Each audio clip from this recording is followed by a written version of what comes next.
Sejam muito bem-vindos à nossa segunda temporada. Hoje o nosso segundo episódio, depois do Amém, hoje dia 11 de janeiro. Que bênção que nós hoje recebemos uma palavra poderosa, vinda da parte do nosso apóstolo Roberto Paiva, uma palavra que nos motivou muito, falando sobre Josué, e estamos sendo convidados a viver o novo. Isso não é? Mesmo. É possível viver o novo trazendo o velho? Olha, a Bíblia já nos ensina, né? Deixa o velho para receber o novo. Levítico fala sobre isso, né? Vamos deixar para trás o velho e receber o novo. A única coisa que a gente traz são as experiências que a gente vive. O apóstolo deu grandes exemplos de mulheres, de homens e mulheres de Deus que viveram uma virada, né? Por quê? Porque entenderam que foram chamados para viver para a glória de Deus.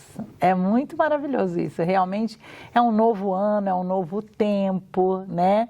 O apóstolo estava falando, uma coisa que marcou muito o final, o pastor Gilson estava comentando sobre isso.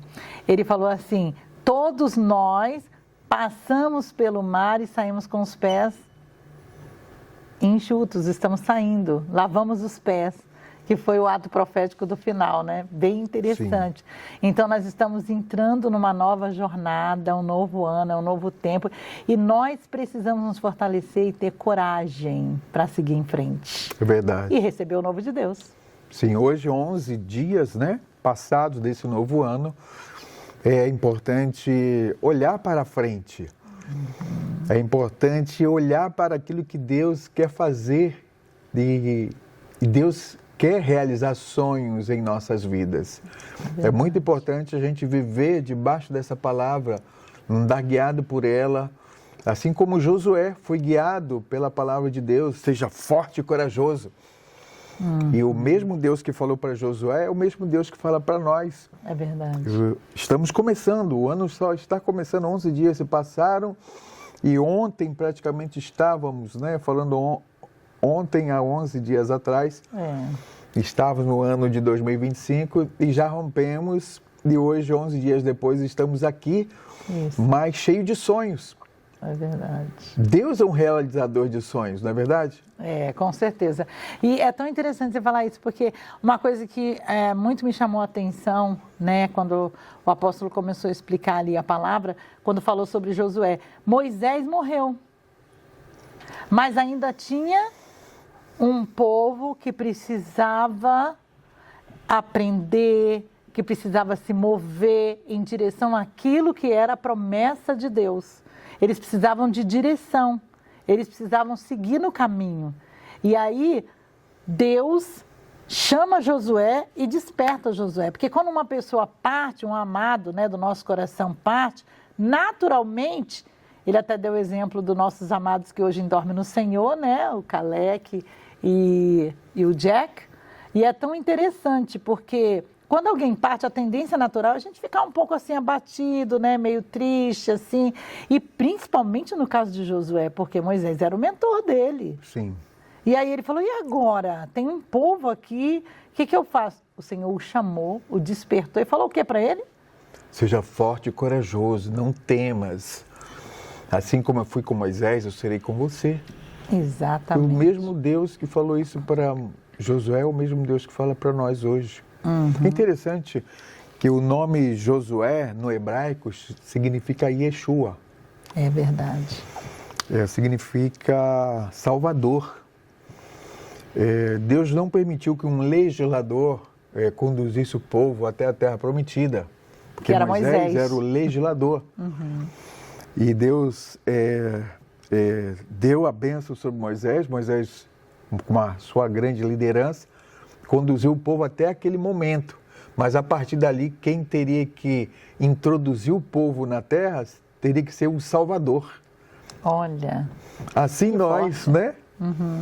Temos Cristo e Cristo está nos levando para viver com Ele na terra prometida, na Nova Jerusalém Celestial. Então, nós estamos presos a esse sonho.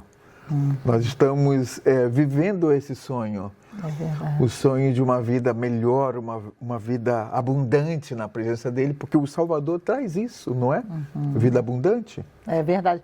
E uma coisa bem forte que o Senhor falou para Josué é que ele estaria com ele todos os dias.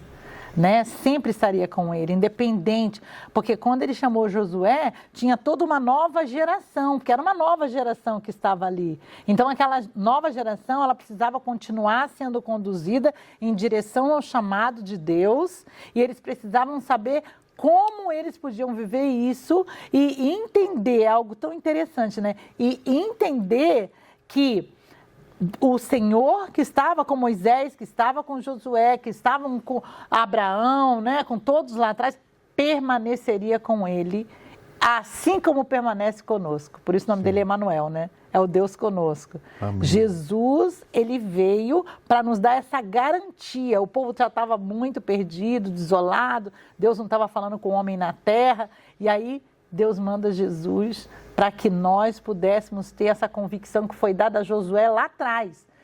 Jesus veio em pessoa para nos dar essa certeza que Josué recebeu lá atrás através de uma palavra do Pai, né?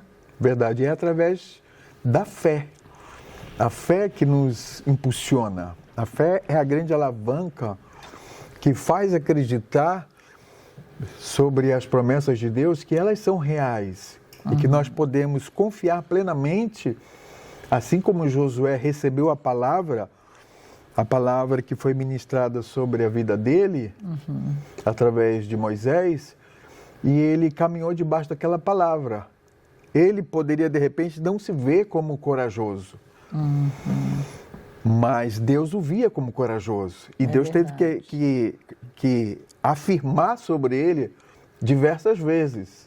Isso mesmo. Então, a fé entrou no coração de Josué e essa fé o despertou para conquistas. Verdade. Não é? E assim nós recebemos pela fé a palavra e hoje nós estamos caminhando em direção a essas conquistas e se nós formos olhar para trás, nós vemos que Deus realizou muitas coisas em nossas vidas até aqui. Verdade. E podemos dizer, até aqui nos ajudou o Senhor, não é verdade? É isso mesmo. É bem interessante. E o apóstolo deu exemplo de alguns homens e mulheres de Deus que viveram essa conquista, né?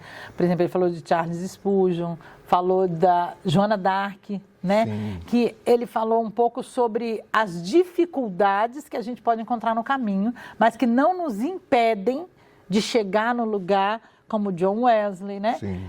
De chegar no lugar que Deus preparou. E aí eu me lembro do testemunho de Charles Spurgeon, que eu já sabia um pouco sobre isso, né? De que ele viveu a vida inteira com uma enfermidade na carne, né? Esse grande homem que fez essa grande obra, né? Que muitas pessoas conhecem ele, né? Um filósofo, historiador, enfim, né? Um homem de Deus.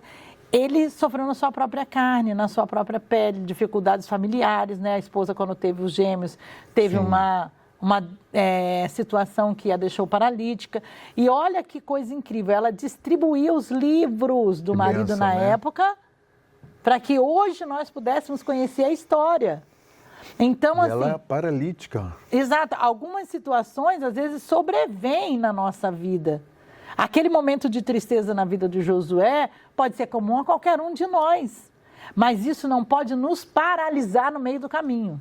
Nós precisamos entender que, apesar das dificuldades, apesar das situações que sobrevêm, nós temos um Deus conosco que nos ajuda a avançar. Foi quando ele falou sobre o desânimo, né? Verdade. Ele falou, foi bem enfático sobre o desânimo. O desânimo é uma enfermidade, né? Uma doença que ela pode estar no físico, limitando no físico, como era o caso de Charles Spurgeon e sua esposa, como ela também pode estar na alma, né, nas emoções, porque ele também sofreu de depressão. E nós sabemos que muitos desses homens sofreram, né? Martim Lutero, né? Muitos deles sofreram com essa doença na alma. Mas o que faz a gente ir adiante? Eu poderia dizer que na hora que Jesus chamou, que Deus, né? Jesus estava lá, né? Mas na hora que Deus chamou a Josué para que ele pudesse seguir a missão, ele devia estar meio deprimido. Ele tinha perdido o amigo, ele tinha perdido, vamos dizer assim, o pai espiritual, ele tinha perdido o que nós hoje chamamos de mentor, né?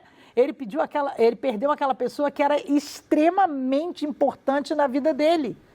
E que apontava para ele um caminho, que dava para ele uma direção, que ensinava a ele coisas que para ele eram muito significantes. Ele andou o tempo todo com Moisés. Então é comum na nossa vida, quando a gente tem vamos assim, alguma coisa que nos surpreende. Às vezes pode não ser uma pessoa que morreu, mas uma pessoa que adoece, ou então uma perca de um trabalho, né? A pessoa, às vezes, tem um trabalho e aí perde o trabalho e isso causa um desânimo nela. Às vezes, talvez, sei lá, uma mudança na vida pode causar um desânimo. Por exemplo, estamos começando um novo ano, tem muitas pessoas que ficam muito conectadas com política, com essas coisas. Então, as notícias que vêm podem causar um desânimo. Mas o Deus conosco nos faz ser reanimados no Senhor, que é o que aconteceu com Josué. Deus o chamou e falou assim, seja forte e corajoso. O que Deus estava falando ali? Vai ser difícil. Ia entrar numa terra que tinha muitos gigantes, porque hoje a gente sabe, tinha um povo que ainda era muito jovem e não tinha tanta firmeza, talvez, como Moisés tinha, que mesmo Moisés, a firmeza dele foi difícil, que ele pediu ajuda de Arão para falar com o faraó. Ele que tinha morado na casa de Faraó, mas ele preferiu que Arão fosse com ele para poder falar com Faraó, por causa da sua limitação. Então, uma limitação não nos paralisa. É o que o apóstolo falou, né? A limitação vem por causa do desânimo. Mas nós temos o Deus conosco. E o Deus conosco nos levanta e nos faz olhar para frente, né? A dificuldade não pode parar. Crise no chinês significa, se você tirar ou colocar um cifrão no S de crise, vai virar CRI, oportunidade. Olha! Então a dificuldade não pode parar. E eu não sabia que o Charles Spurgeon teve depressão. Muito interessante essa informação que o apóstolo nos trouxe. Eu me recordo de Elias, que também ficou deprimido. Verdade. Muitos servos de Deus enfrentam lutas de desânimo. O próprio Jonas desanimou, entrou num navio, num barco e foi para outra cidade. E Deus teve que levantar um grande peixe para engoli-lo e levá-lo para o seu destino profético. Pela ordem natural parecia loucura. Então, às vezes os servos de Deus enfrentam lutas, passam por desânimos, aflições, mas o que acontece, mesmo no meio de toda essa tribulação, existe um Deus que, em meio à tempestade, nos acode.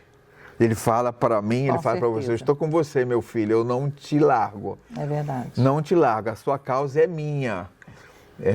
Eu dou a minha vida por você. E foi isso que ele fez.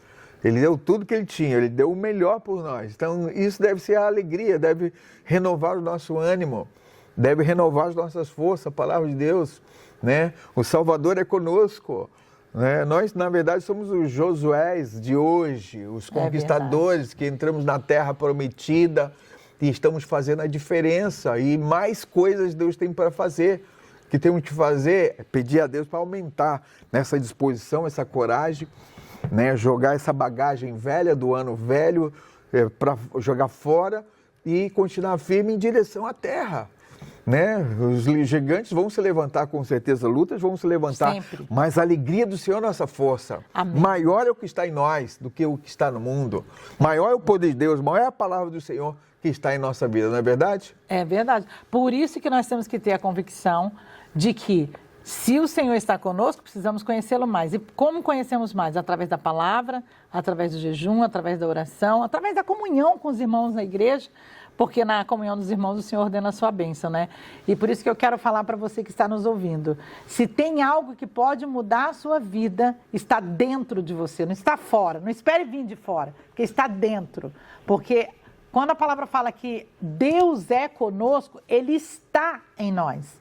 Talvez você ainda não tenha consciência plena disso, mas Ele está em você. Ele soprou o sopro da vida, Ele quer fazer você romper na sua vida natural para você receber tudo que Ele tem para você no reino celestial. E é isso que eu deixo para vocês nesse dia. Amém. Excelente semana para vocês. Deus os abençoe poderosamente em nome de Jesus. Deus abençoe. Até o próximo episódio.